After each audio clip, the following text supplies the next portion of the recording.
भाई बहनों, आशा करते हैं आप सब ठीक होंगे, मन लगा के अपने एग्ज़ाम की तैयारी कर रहे होंगे। तो ये एसएसटी के क्वेश्चन है, जो प्रीवियस ईयर के क्वेश्चन है 52 तक हमने करा दिए हैं और 53 से स्टार्टिंग करनी है। तो चलिए हम स्टार्ट करते हैं। Read the statement and choose the correct option. कथनों को पढ़िए और सही विकल्प का चयन कीजिए। दर्शन है, teaching social science is increasingly becoming complex and challenging. अभी कहता है ना, सामाजिक विज्ञान पढ़ाना उत्तरोत्तर रूप से जटिल एवं चुनौतीपूर्ण होता जा रहा है।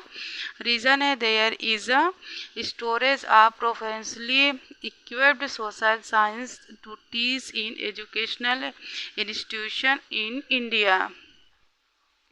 भारत के शिक्षण संस्थानों में पढ़ाने के पेशेवर रूप से प्रशिक्षण समाज वैज्ञानिकों की कमी है।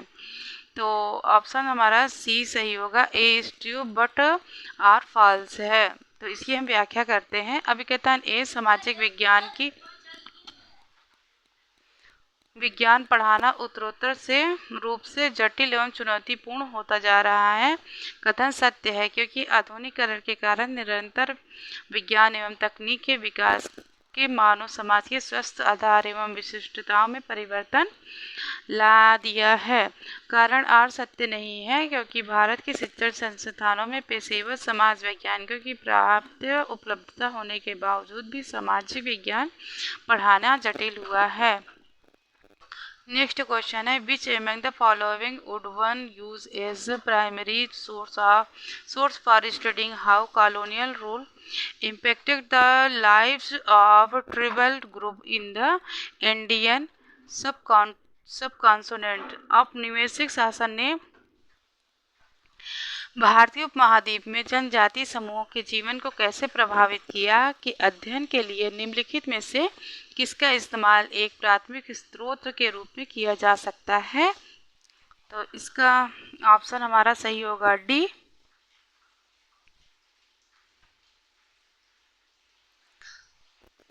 Songs that were sung by tribes like the Baigas during that period and documented by anthropologist Barrier Elvin। उस काल समय के दौरान बैगा जैसी जनजातियों द्वारा गाए गए और मानव शास्त्री बेरियर एल्विन द्वारा प्रलेखित किए हुए गीत।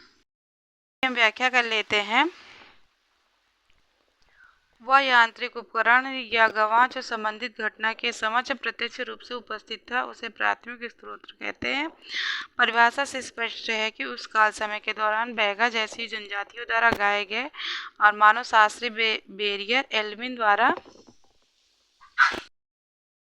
प्रलेखित किए हुए गीत औपनिवेशिक शासन के भारतीय उपमहाद्वीप में जनजातीय समूह के जीवन को प्रभावित करने के अध्ययन को एक प्राथमिक स्रोत के रूप में व्यक्त किया जा सकता है। बैगा जनजाति भारत के मध्य प्रदेश, छत्तीसगढ़ और झारखंड में पाई जाती है।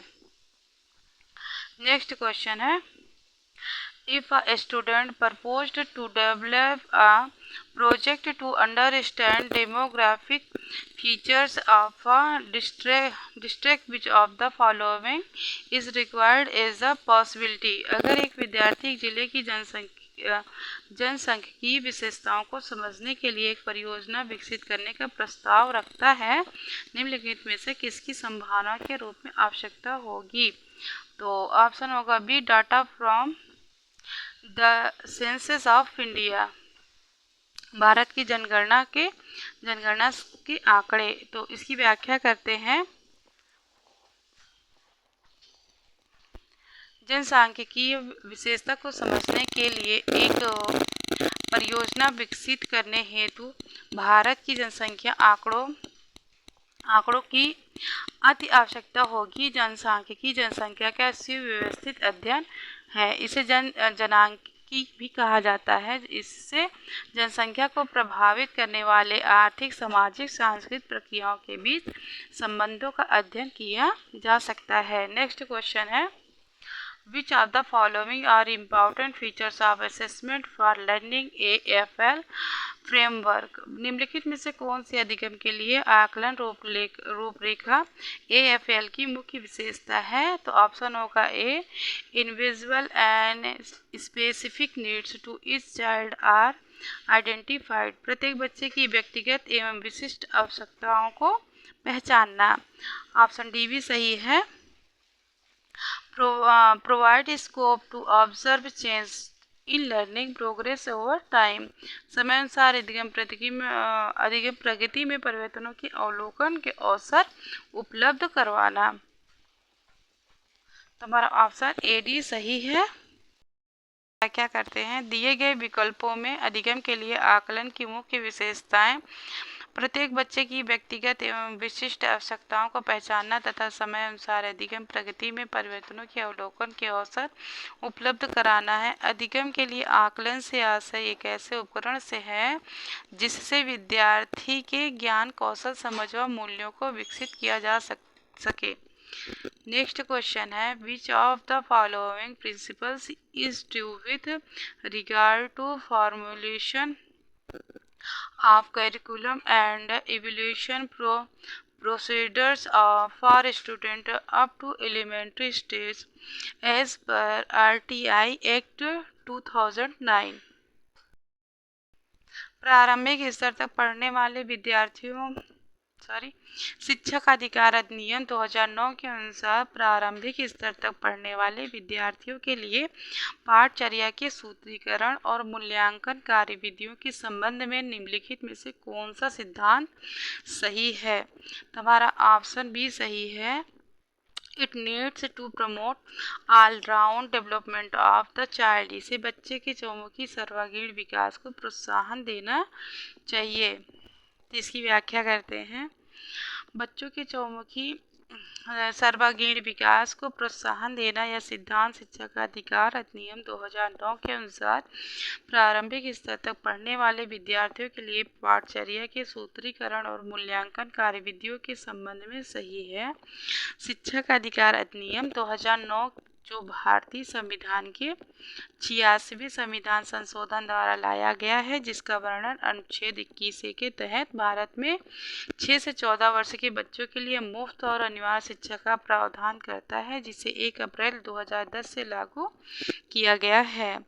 नेक्स्ट क्वेश्चन है, Which of the following cannot be used for social based assessment activities? विद्यालय आधारित आकलन गतिविधियों हेतु निम्न में से क्या उपयोग में नहीं लाया जा सकता है? तो हमारा ऑप्शन डी होगा प्लेसमेंट असेसमेंट, स्थापन प्लेसमेंट आकलन। तो इसकी व्याख्या,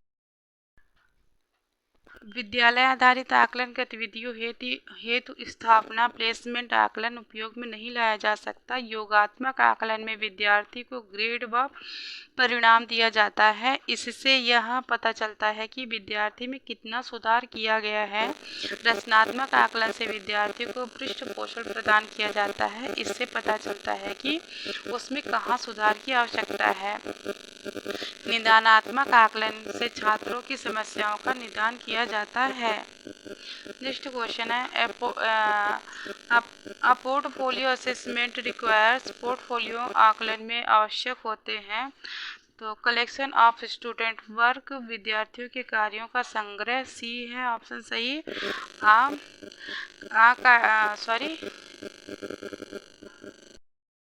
एक criteria to select work items to be put in portfolio. Portfolio में रखे जाने वाले कार्यों वस्तुओं के चयन हो तो एक मानदंड। तो हमारा ऑप्शन ए बी दोनों सही है। तो इसकी व्याख्या करते हैं। पोर्टफोलियो आकलन में विद्यार्थियों के कार्यों का संग्रह और पोर्टफोलियो में रखे जाने वाले कार्यों एवं वस्तुओं के चयन हेतु मानदंड आवश्यक होते हैं। पोर्टफोलियो आकलन में व्यवहार की एक श्रृंखला को ध्यान में रखा जाता है। पोर्टफोलियो एक छात्र के काम का व्यवस्थित रूप से संगठित संग्रह है जो एक विशिष्ट अवधि को कवर करता है। नेक्स्ट क्वेश्चन है, Which of the following question assess the application skills of learners? निम्नलिखित प्रश्नों में से कौन सा अधिगमकर्ताओं के अनुप्रयोग कौशल का आकलन करता है? तो ऑप्शन हमारा होगा डी और ई सही है। What is literacy? List 5 states which have literacy levels bind the national level. साक्षरता क्या है? राष्ट्रीय साक्षरता दर से अधिक दर वाले 5 राज्यों की सूची बनाइए। और ई है ऑप्शन सही, प्राइवेट हेल्थ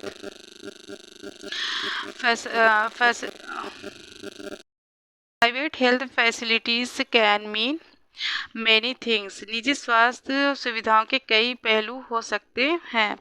डी और ई सही है, तो इसकी व्याख्या कर लेते हैं। तो साक्षरता क्या है? राष्ट्रीय साक्षरता दर से अधिक दर वाले 5 राज्यों की सूची बनाइए और निजी स्वास्थ्य सुविधाओं के लिए कई पहलू हो सकते हैं। इन दोनों प्रश्नों से अधिगमकर्ताओं के अनुप्रयोग कौशल का आकलन होता है। दैनिक जीवन में अवधारणाओं और प्रक्रियाओं का उपयोग करना अनुप्रयोग कौशल है। तो आज का वीडियो हम यहीं पे समाप्त करते हैं। मिलते हैं आपसे नेक्स्ट वीडियो में। अगर ये हमारा वीडियो आपको अच्छा लगे तो प्लीज़ इसे लाइक करिए, शेयर करिए, सब्सक्राइब करिए और कमेंट भी लिखें। तो मिलते हैं नेक्स्ट वीडियो में। धन्यवाद।